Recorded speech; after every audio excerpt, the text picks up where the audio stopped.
మరి ఈ రోజు మళ్ళీ నువ్వు రావడానికి గల రీజన్ ఏంటి? అంటే ఇంట్లో వాళ్ళు ఫ్యామిలీ వల్ల కొంచెం ఇబ్బంది ఉంది. సో, ఆ విష్ణు వల్ల కూడా ఇబ్బంది ఉంది. విష్ణు మా ఫ్యామిలీని వదిలిపెట్టాడు కాబట్టి వాళ్ళు ఖచ్చితంగా విష్ణు మాట వింటారు. అది నాకు నచ్చక ఇంక నేను డిసైడ్ అయిపోయి ఎలాగో పెళ్ళి కూడా చేసుకున్నాం కదా, ఇంకా ఆ ఉద్దేశంతో వచ్చేసాను, బయటికి రావడం జరిగింది. ఓకే.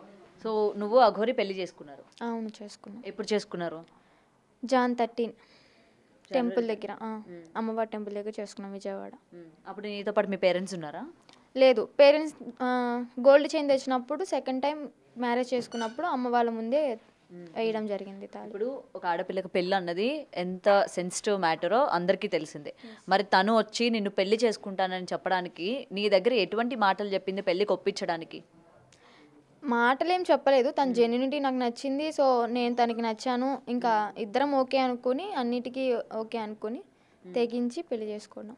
కానీ ఆమె సనాతన ధర్మాన్ని కాపాడడానికి వచ్చాను, ఇలాంటి బంధాలు బంధుత్వాలు ఉండకూడదనే కదా ఆమె అఘోరీలాగా దీక్ష తీసుకున్నానని చెప్పారు. మళ్ళీ నీలాంటి బంధంలోకి రావాల్సిన కారణాలు ఏంటి అసలు మళ్ళీ నీతో బంధం ముడిపడగడానికి? మెయిన్ నేనే దానికి ఫస్ట్ నేనే అడిగాను, ఇలాగ మ్యారేజ్ చేసుకుంటే నీకు ఒక తోడు ఉంటుంది, నాకు ఒక తోడు ఉంటుంది కదా, ఇద్దరం కలిసి ఉంటాం కదా అని చెప్పని నేనే ఒప్పించుకున్నాను. నువ్వే మ్యారేజ్ ప్రపోజల్ పెట్టావు? అవును. ప్రపోజ్ చేసావా? లేదు, ఇలా డైరెక్ట్ పెళ్లి గురించి మాట్లాడిన, ప్రపోజింగ్ ఏం లేదు. అన్నాక ఆలోచించుకుని వన్ డే మొత్తం, తర్వాత నెక్స్ట్ డే పెళ్లి. ఆమె నీకేం చెప్పలేదా, వద్దు నా దారి వేరు నీ దారి వేరు, నీకు ఇంకా చాలా భవిష్యత్తు ఉంది, ఎందుకు ఇవన్నీ అని చెప్పి? అంటే తను కూడా యాక్సెప్ట్ చేసింది. ఎలా అంటే ఓకే నాకు కూడా ఒక తోడు ఉంటే కదా అన్నట్టు యాక్సెప్ట్ చేసింది. కానీ ఎప్పుడు కూడా నాకు ఆ శివయ్యే తోడు, నేను శివుడి దీక్షలోనే ఉంటాను, నేను ఆ శివుడితోనే ఉంటాను అని చెప్పిన ఆమెకి తోడు అవసరం అంటావా? మళ్ళీ ఎందుకు తోడు కోరుకుంది? ఏమో దేవుడు ఇలా రాశాడేమో కదా, ఎప్పుడు ఎలా మారుతుంది అనేది మనం చెప్పలేం. సో దేవుడు ఇలా రాశాడు, జరిగిపోయింది అంతే. మొత్తం ఇంకా దేవుడి మీద వేసేస్తున్నావు అయితే? అంటే ఇంకా అంతే అనుకోవాలి కదా.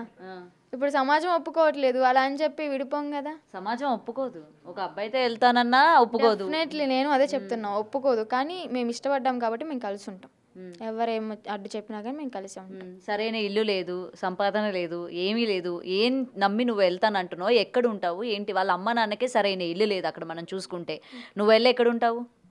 సర్వస్వం తనే అనుకున్నప్పుడు తను ఎలా అయితే బతుకుతున్నాడు నేను అంతే బతకడానికి సిద్ధపడ్డాను. ఈ రోజున్న ఇదే కాన్ఫిడెంట్ నీకు రేపు ఉంటుందంట అనుకుంటున్నావా? తనతో ఉన్నంతకాలం ఇలానే ఉంటాను. ఎంతకాలం ఉంటావు అసలు? జీవితాంతం.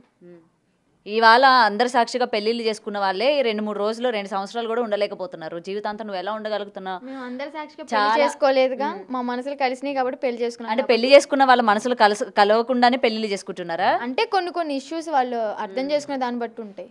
మేము ఎన్ని గొడవలు పడ్డా కానీ చిన్న చిన్న గొడవలకి విడిపోయేంత స్థితికి అయితే రాము.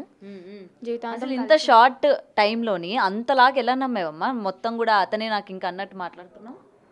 జెన్యూనిటీ నచ్చింది. ఏం జెన్యూనిటీ చెప్పాడు నీకు? మొత్తం అంటే ఎట్లా చూసుకుంటానని చెప్పాడా, లేకపోతే నీకు ఇన్ని రోజుల ప్రయాణంలోనే ఆయన జెన్యూనిటీ ఏం కనిపించింది? ఇవన్నీ మీరు అడిగితే ఇంకా నేను చెప్పలేను. చెప్పాలి కదా ఎందుకంటే తన జెన్యూనిటీ నేను చూశాను కాబట్టి నాకు మాత్రమే అర్థమవుతుంది. మీకు చెప్పినా కూడా అర్థం కాదు, అది నేనే చూశాను కాబట్టి నాకే అర్థమవుతుంది.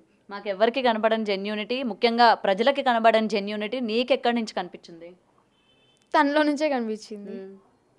తను ఉన్న అంటే అబద్ధం చెప్పలేదు, ఏమీ లేదు. తన ఫీలింగ్స్ అని నాతో షేర్ చేసుకున్నాను, తన విషయాలన్నీ షేర్ చేసుకున్నాను, పర్సనల్ విషయాలు నేను అంతే షేర్ చేసుకున్నాను. సో ఓకే అనుకున్నాను. గ్యాప్ లో వాళ్ళ ఫ్యామిలీ మెంబర్స్ ఎప్పుడైనా మాట్లాడించారు నీకు? ఇంటికి కూడా వెళ్ళాను నేను. ఇంటికి కూడా తీసుకెళ్ళాను. పెళ్లి చేసుకున్నామని చెప్పాము, ఆశీర్వాదం తీసుకున్నాం, వాళ్ళు ఓకే అన్నారు. ఓకే నీకు ఒక తోడు దొరికింది కదా, హ్యాపీ, నిన్ను చూసుకోవడానికి ఒక అమ్మాయి ఉంది అని వాళ్ళు హ్యాపీ ఫీల్ అయ్యారు. వాళ్ళ పేరెంట్స్ అందరికీ తెలిసి అయితే అబ్జెక్షన్ ఎవరు చెప్పలేదు? లేదు. నెక్స్ట్ ఏం చేయబోతున్నావు ఇప్పుడు? నీకు 23 years, లైఫ్ మీద ఒక గోల్ అన్నది ఏం లేదా నీకు అసలు? ఇట్లా నేను ఉండాలి, ఇలా సక్సెస్ అవ్వాలి, మనీ సంపాదించాలి అని చెప్పి గోల్ అంటే ఉండేది ఒక 4 months బ్యాక్. ఇప్పటి నుంచి ఏం లేదు, తనని మంచిగా చూసుకుంటే చాలు. తనని నువ్వు చూసుకుంటావు, తన కార్లో తిరుగుతా ఉంటే నువ్వు క్యారేజ్ కడతావా? అయ్యో అలా కాదు, వంట అవును అంతే కదా, వంట చేసి పెడతాను మంచిగా. తిన్నాను చెప్పింది మరి అఘోరి, భోజనమే తిన్నానని చెప్పింది. భోజనం తింటుంది కదా, నేను వచ్చిన దగ్గర నుంచే పప్పు అన్నం తింటుంది కొంచెం అంతే. మరి ఆ మధ్య గుడిలో మంచిగానే తినింది, కూర అన్ని వేసుకొని బాగా తినిందిగా. మరి ఏ గుడిలో? గుడిలో కిందన భూమి మీద అన్నం అది వేసుకొని తినింది కదా. మరి అంటే నేల మీద తింటాను అని చెప్పింది కాబట్టి నిరూపించుకోవడానికి తింది. ఇప్పుడైతే నాకు తెలిసి పప్పు అన్నం లైట్ గా తింటారు అంతే. ఇప్పుడు ఇదే లైఫ్ అనుకుంటున్నావు? ఆమెకి వండి పెట్టుకుంటా చేసుకుంటా, ఆమె కారులో ఎక్కడికి తిరిగితే అక్కడికి క్యారేజీలు మోసుకుంటా తిరుగుతాం. మీరు ఒక పని మనిషిలా చెప్తున్నారు, కానీ నేను ఒక భార్యలాగా చూసుకుంటున్నాను అంతే. భార్యలా చూసుకుంటున్నావు, ఆయన భర్త అనుకుంటున్నావు. ఎస్. ఆయన ఒక ట్రాన్స్జెండర్ అంటారు సమాజం, ఏం చెప్తావు? ఎవరెన్నైనా అనుకోండి, నాకు నా ఇదిగా మాత్రం తను ఒక బాయ్లా చూసుకున్నాను కాబట్టి నాకు బాయ్. బాయ్లా చూస్తున్నావు, బాయ్లా చూస్తున్నావు. ఒక భర్తలాగా, భర్త అంటే బాయ్ అయితేనే భర్త అని పిలుస్తాను, కానీ ఆయన బాయ్ కాదు కదా. మీకు కాదేమో, నేను అలా ఊహించుకుంటున్నాను కాబట్టి నేను అలా అనుకున్నాను కాబట్టి. ఊహించుకోవడం ఎందుకు, నిజంగానే అబ్బాయినే ప్రేమించి పెళ్లి చేసుకోవచ్చు కదా. నీ వాళ్ళు ఎంతో మంది అవసరం లేదు, సమాజంలో ఇన్ని ఉన్నాయి, ఎవరిళ్ళల్లో కష్టాలు ఉన్నా సరే నీ మీద ఫోకస్ చేసి ఆ పిల్లకి న్యాయం జరగాలి, పిల్ల వాళ్ళ పేరెంట్స్ దగ్గర లేకపోయినా సరే సురక్షితమైన ప్రదేశంలో ఉండాలి, వాడితో వెళ్ళకూడదని చెప్పి ఇవాళ ప్రతి ఒక్కరు కూడా లీడ్ తీసుకొని మాట్లాడుతున్నారు. అవసరం లేదు కదా. అవసరం లేదంటే ఇప్పుడు నేను సమాజంలో చాలా చూసాను, మా ఫ్రెండ్స్ లైఫ్లోనే చాలా చూశాను. చచ్చిపోవడాలు, విడాకులు తీసుకోవడం, మళ్ళీ ఇంకో పెళ్లి చేసుకోవడం. ఇది ఒకటే మార్గం అంటే నాకు ఇది నచ్చింది కాబట్టి నేను వెళ్ళాను. సో ఇట్లానే కంటిన్యూ అవ్వాలి, ఇలాగే కంటిన్యూ అవ్వాలి. నువ్వు కూడా అఘోరి దీక్ష తీసుకొని అలాగే తయారవుతావా? అంటే అలాగే అంటే సాధన నేర్చుకుంటాను. నేను అఘోరి అయిపోవాలి అలా మారిపోతాను అయితే చెప్పను, సాధన అయితే నేర్చుకుంటాను. సాధన అంటే ఏంటి అసలు? సాధన అంటే ఏంటి నీకు తెలుసా? సాధన అంటే ఏంటో మొన్నటిదాకా కొన్ని నేర్పించారు కదా, అదే ఏం నేర్పి శ్మశానంలో సాధన చేస్తారు, అవి కొన్ని పూజలు ఉంటాయి. యా, నార్మల్ ప్రజలకు ఉపయోగపడేవా లేకపోతే ఎవరికి ఉపయోగపడేవా మా పూజలు? క్షుద్ర పూజలా? క్షుద్ర పూజలు అలాంటివి ఏం చేయమండి, మనుషులకు మంచి జరిగేదే మేము చేస్తాం. శ్మశానాల్లో ఎట్లాంటి పూజలు చేస్తారు? అవి శ్మశానంలో సాధన చేస్తారు. శివయ్య శ్మశానం దగ్గరే ఉంటాడని ఎలా అంటారో, ఆయన ఉంటాడు కాబట్టి, ఆయన ఉండేది మాకు గుడి కాబట్టి అక్కడికి వెళ్ళి సాధన చేసుకుంటాం. క్షుద్ర పూజలు అలాంటివి ఏం చెయ్యం, చేతబళ్ళు అలాంటివి.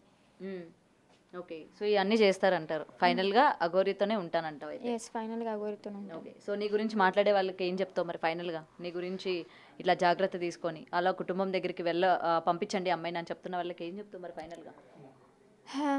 ఖచ్చితంగా పంపించమని చెప్తారు, కానీ ఇది నా ఓన్ డెసిషన్ కాబట్టి మీరు ఏమన్నా అనుకోండి. నేను సొంత డెసిషన్ తీసుకున్నాను, నా లైఫ్ నేను లీడ్ చేయాలనుకుంటున్నాను, నేను తనతోనే ఉంటాను అంతే.